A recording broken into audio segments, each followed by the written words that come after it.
Game 5 of the NBA Finals. This evening in Oklahoma City. Felt like a gotta-have-it game. History tells us you win Game 5, you're more than likely to win the finals. Early on, this is a key moment as Haliburton hits the deck and apparently hurt his calf in the process. As he goes down, leads to an Alex Caruso layup. And Haliburton would leave with right leg tightness. There you see that right lower leg wrapped up. It's a 10-point lead for the home team. Haliburton comes back in, and the turnover, Caruso, the kick ahead, and the explosiveness of Jalen Williams. And one, and it's a 13-point game. Shai Gilgeous-Alexander. You know, this game is all threes and dunks, but he is very capable of finding his spot in the 2-point game and hitting buckets. On this night, it wasn't just driving to the cup. Lou Dort kicks to Williams, who buries a 3. Williams had 3 of those on this night. Haliburton didn't have a field goal in the first half. In the third quarter, Pacer team hanging around in large part because of this man, T.J. McConnell. He was screaming, "They got to guard me." I don't know if he screamed, "I'm a dog," but he's done that in the past, and he was living up to his fiery rep, giving his team a chance. Toe on the line here. Takes him a long time to get that long-distance shot off, but he buries what is a long 2, and he had a 13-point third quarter. Into the fourth, it's a 5-point game. Siakam, the Pacers get a second chance, and Pascal Siakam didn't touch it enough late in Game 4, but he hits the 3, and it's a 2-point game. But then a Williams 3 on the other end, followed by this Casey Wallace steal on the giveaway from Nembhard, and the lead is pushed back to 7. With Carlisle calls timeout. Can his guys find the gear that they found in Game 1? In a one-word answer, no. There goes the MVP for an and one. And this is getting away from the Pacers. The lead is 11. Shai, Williams, ball fake. They cannot stop him from getting to the cup and the paint. Too strong with the ball. A quick 7-0 run in a minute. And again, it's Williams. This one, I don't know if it's sacrilege to compare it to MJ and Kobe, but there are certainly the fingerprints of those greats from the past on that little fadeaway bucket good.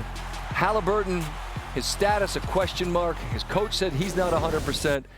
This Pacer team now needs to go home and win as the Thunder do their job on home floor. Kendrick, Perkins, Richard Jefferson alongside, and I'm going to let you get the first swing at this so you can't take a shot at my guy. I'll still take a shot at him. Trust me, don't worry about that. All right. Well, we'll leave that alone. I'm going to ask you your thoughts on the performance tonight of Jalen Williams, 40 in the finals. It was one of the most impressive performances that I've seen balanced. You talk about Shai Gilgeous-Alexander and the pressure that he's going to get. Well, you need someone to make them pay for that pressure, and he attacks and continues to attack. But it's the variety in which he attacks with. Threes, off the dribble, the high off the glass. That's such a difficult shot. And he hit left hand on the dribble drive. He can do it all 40-piece all flats. Perk, what'd you enjoy most? Habanero style at that. I mean, look, Scott, it was one of the greatest Game 5 finals performances that I've seen. I thought of 91 Pippen. You remember 91 Pippen in Game 5? Oh, you was too young. Way behind the little small ears that you have. But here's the thing. Hey, Scott, here's the thing, though, right? But you look at the duo, right? SGA didn't get in his way. We saw SGA go out there. He had 31, but he also had 10 assists. And Chet Holmgren, I thought the defense, the tone setter that was blocking shots. But J-Dub, you know what he's doing? He's growing, Scott, right in front of our eyes right now, maturing. Because like Richard just said, he's getting it done in all phases. Like from attacking off the dribble to getting to the free throw line. He got it done tonight, and this was an all-time great performance. It was an all-time great performance, and I said it reminded me, and obviously Shai didn't go for 40, but when I watched Kyrie and LeBron both go for 40 in Golden State in 2016, I had a front row seat just like I had on this one. But what I like about J-Dub is that Mark Daigneault said something that I'd never heard. He said his floor is so high that even if he was going to be 2 for 13, he would still play him 35 minutes because he defends, he rebounds, he gets other players involved. So he does so many things well. And then when he has an offensive night like that, left hand high off the glass. This boy has been in the lab. He's got some skills that you only get if you work on them consistently. And he is massively unimpressed by himself. When he comes and sits down, I mean, you're just trying to get a smile out of the young man, and he's just all business, which I totally appreciate and respect because he's got the perspective of the job's not done yet. Oh, you say he's unimpressed. We asked him why, when he didn't perform to his level in Game 6 against Denver, and then he came out and had a great Game 7. They're like, what gives you that confidence? He looks at us and goes, because I know I'm nice. And it's just like, you know what, that was, and it's not humility. It's like, I believe in the work that I've put in, and I have confidence in myself, and my teammates do too. He's on a list now that includes Shaquille O'Neal and Penny Hardaway in 95. What is that? Players 26 or younger to both go for 30-plus in a finals. Like, the stage and the lights don't get bigger and brighter, and he was great tonight. I'm curious if you share the opinion that Stephen A. and I were talking about from Indiana's perspective. I think you have to leave TJ out on the floor, given that Haliburton is clearly compromised, and what did McConnell have tonight? He had 18 points and was keeping him in it when it looked like it was going to get away from him. Scott, I 1,000% agree with you. He should have been out there on the floor. I think, Rick Carlisle has done an excellent job in this NBA Finals, but I thought tonight his substitution pattern was messed up. You got to leave Haliburton on the bench. If you're injured, if you're hurt, if you can't go out and be aggressive, and we're talking about the NBA Finals and the way T.J. McConnell was handling it, that third quarter and also getting others involved, you got to ride that out. You got to ride that out, and you have to make the business decision, in my opinion. I agree. When you let me just say this. You want to give Tyrese Haliburton. He's done too many things late game. So you want to give him an opportunity. But again, we could sit up here and kind of evaluate. I think Rick has done a great job. But also, ultimately, I think T.J. McConnell could have gotten on the floor sooner. But I completely understand why in the last 5-6 minutes you want Tyrese Haliburton on the floor, because he has always found a way to make something happen.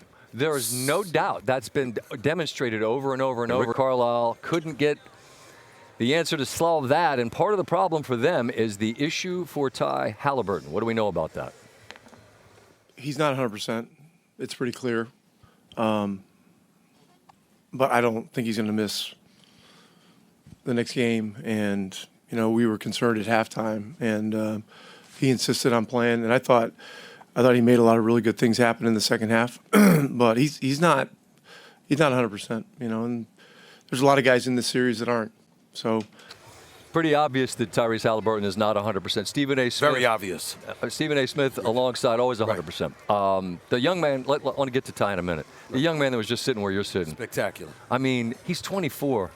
You and I have been around sports for a long time. Yeah. What really impresses me most about him in particular, he's just all business. And I asked him, like, it's the finals. He's like, well, maybe some point, when I look back on it. I just am amazed at how these guys comport themselves. It's just a very mature group, is it not? He's trying to win, and I think the loss to Dallas in the postseason last year helped them immensely because they were number 1 seed last year, and then they ran into Kyrie and Luka and them in Dallas, and losing that series in 6 games, knowing that had he played better, they could potentially have beaten Dallas, but that didn't happen. I thought having to live with that all off season long, coming into the season with expectations, and then watching Shai Gilgeous-Alexander once again return, averaging 30-plus again, and answering the call and ultimately capturing the league MVP honors instead of finishing with runner-up. You come into this postseason, you know it's all about him. Nobody doubts the skill set of Jalen Williams. You know he's the total package, has great size on him. One of only 2 players in the NBA who made an all-NBA team and an all-defensive team. Him and Evan Mobley of the Cleveland Cavaliers over the last 3 games, 26, 27, and tonight a career postseason high of 40. Just put on an absolute show. And then think about what Dagnall did. He basically put the ball in his hands as a point forward to take some of the pressure off of Shai, because they were pressuring Shai, and Shai looked a bit exhausted and fatigued in Game 3. Right. So now you put the ball in Jalen Williams' hands, but you're usually doing that to take some pressure off of SGA, except in this case, he's saying, wait a minute, I can handle these brothers. I can be the number 1 option, and that's how he played tonight, and that's why they won this game. I asked, and he gave his teammates credit, which again is him just being mature. Yeah. They can't, Stephen A., they cannot stop him going to the bucket. They can't. If he puts his head down, he's physically too big and strong. Right. Indiana has no answer. With the ball handling skills. Correct. With the pull-up jumper, with the mid-range. His struggle coming into this game was from three-point range. Right. 21% from three-point range. Everything else, get to the basket, finishing at the basket, hitting his free throws, etc. He was doing all of those other things. He just couldn't find his three-point shot. Right. That obviously wasn't the case tonight. He did what he wanted when he wanted, how he wanted, and he was obviously helped by SGA, helped by Wiggins and Wallace coming off the bench in the first half, giving them a spark plug as well. Chet Holmgren playing elite defense, give him a lot of credit, but they were also helped by Haliburton. But he's a dump truck going downhill with a ball in his hands. There's no stopping him. And particularly from the Indiana perspective, I don't know what the answer is if they don't have a Haliburton who's healthy. And clearly, we just heard his coach say it, and we saw it from the jump. Like that, something's wrong, and he has no burst and no ability to be on the floor. Something is wrong, definitely. You have to say that because there's no excuse for him not having a single field goal for the entire game. About 7 minutes left in the game, he had 2 points and about 4 assists or whatever.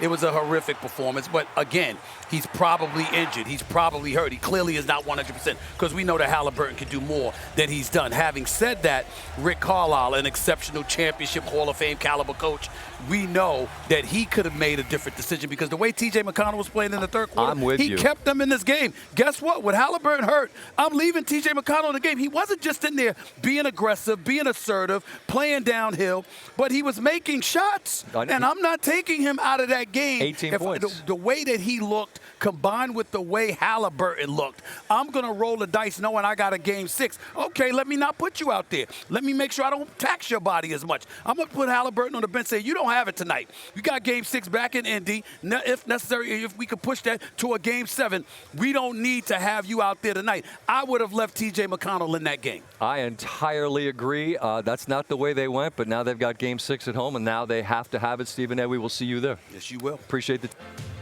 2 straight games, Dubs come up huge. How much is your job easier when he's playing like this? And for all I know, he's going to keep playing like this the rest of his career. How much does that make things easier on you? A lot easier. Not only for myself, but for the rest of the guys. He can shoulder a load. I've said this before. He does so many things for us as a basketball team on both ends of the floor when he's the best version of himself. But yeah, like you said, he was great tonight. Makes the world of a difference when he's that good for sure. Tim, second row. McMahon, ESPN. What stood out to you most about Dub's performance tonight? Yeah, he was like really gutsy tonight. He stepped into big plays. I feel like every time he needed a shot, he made it. He wasn't afraid. He was fearless tonight. Whether they went in or didn't, and obviously tonight they went in more than they didn't. But he stepped into the plays with confidence for sure.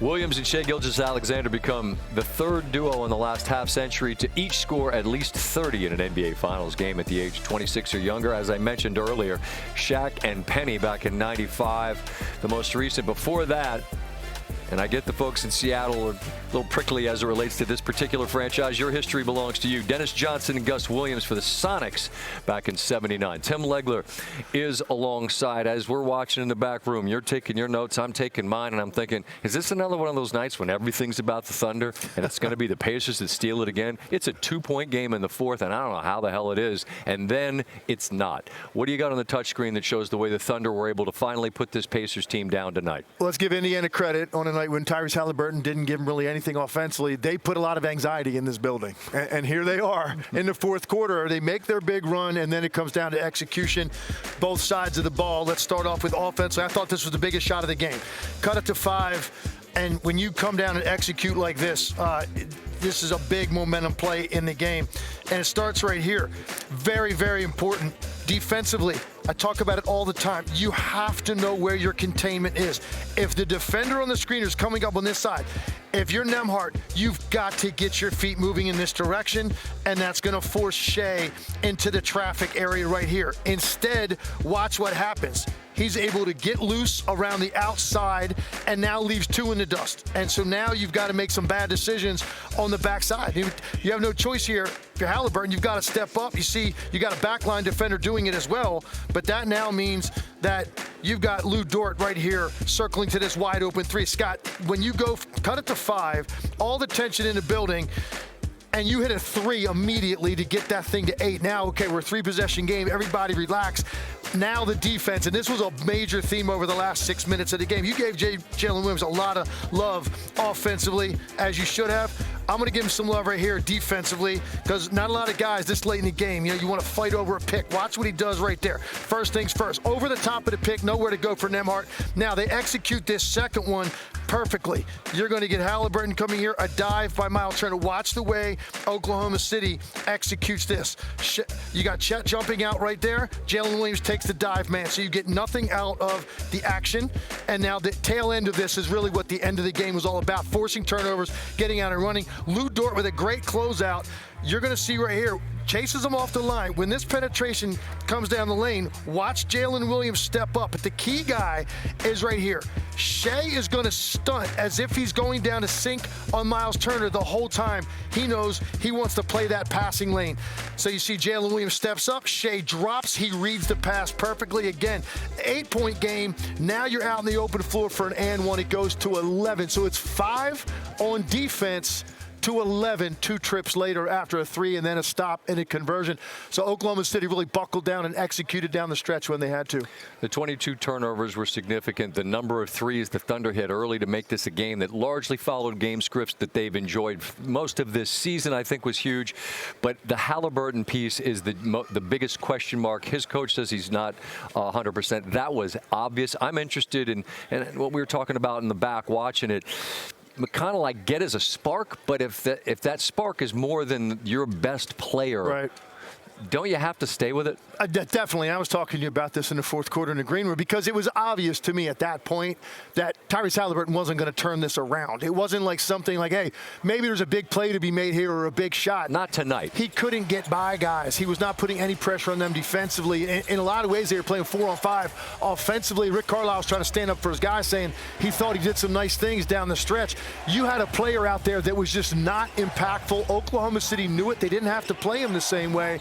Look, I don't know if they win the game if you go with T.J. McConnell most of the fourth quarter, but I do know this. He was moving where he wanted to on the floor. He was repeatedly collapsing their defense. Now you've got a chance once you get it to 5. If you continue to do that, it's a good three-point shooting team. You have a chance to potentially make some shots late. So I just thought it should have been obvious. And I think Rick Carlisle went a little bit too far with his guy. I get it. You want to give him the benefit of the doubt. I just didn't see that happening tonight. And now I think that is the biggest factor. As we change cities, go to Indianapolis for Game 6, what is the status of Tyrese Haliburton? Can he look more like himself? Haliburton has 1,000% earned that buy-in from his head coach, this team, that fan base. He's been the guy for them, but tonight he was not. And now as they go back home, and it's a wild card that neither of us or anybody knows the answer to. If they don't have Haliburton in some percentage close to what he's been, is this a game that's winnable in that frenzied building, as great as it is? Can they will him to a win? I would normally say no because you take away the engine of this team, but look at tonight. They're in a one-possession game in the fourth quarter somehow miraculously.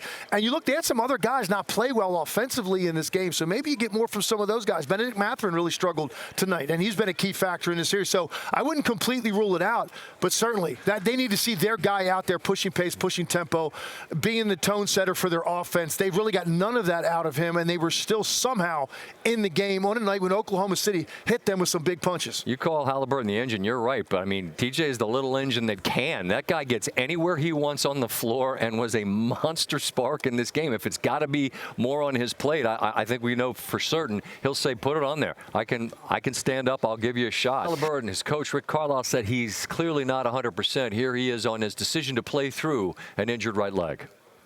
I mean, it's NBA Finals.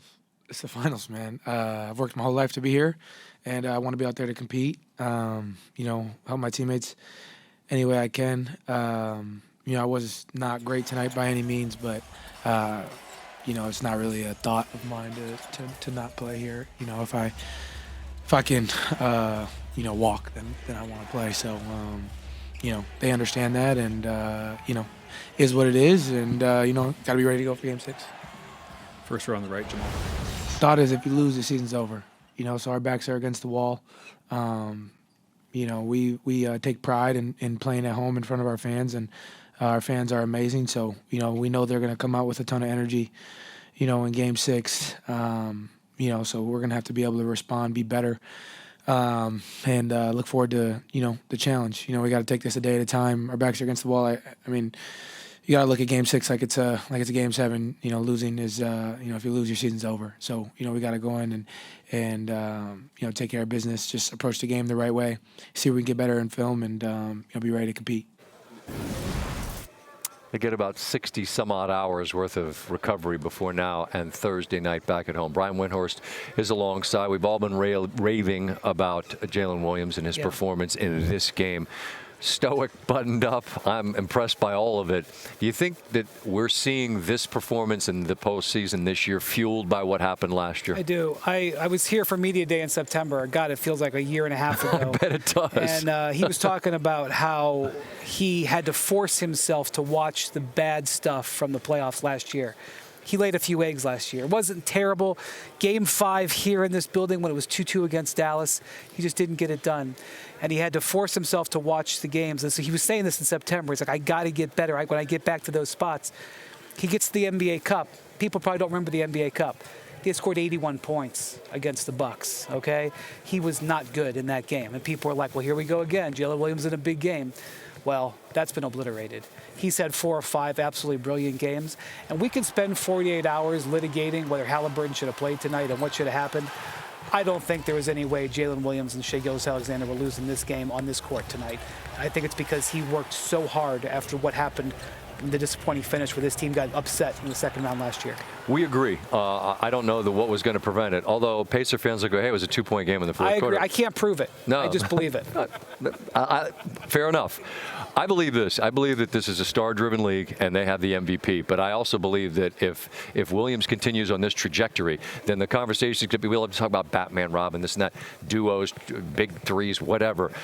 This guy is a superstar in this league. I don't like saying this, and I worked with him for years. It was one of the biggest honors I've had at ESPN. I worked alongside Scottie Pippen. I got guys I respect in the NBA comparing him to Pippen. Yeah, because he can defend everybody. He played center at the beginning of the year. Okay, when they were down, he can defend centers. He can defend point guards. He was a point guard all the way through like junior high and high school and like part of college. So the other night when they needed him to play point guard, he could play point guard. Look, it's so early. He's 24 years old. It's not really fair. But, like, I got people saying it who I respect. Yeah, but you also have had people throughout the year, and you've told me this and on all the other shows you've gone on all year long, that were kind of like, yeah, but with this team. Yeah, but not really. I don't know. We'll see. What are they saying now? What can you say? You can say they're 48 minutes from winning a championship, and my God, if they start, when are they going to stop?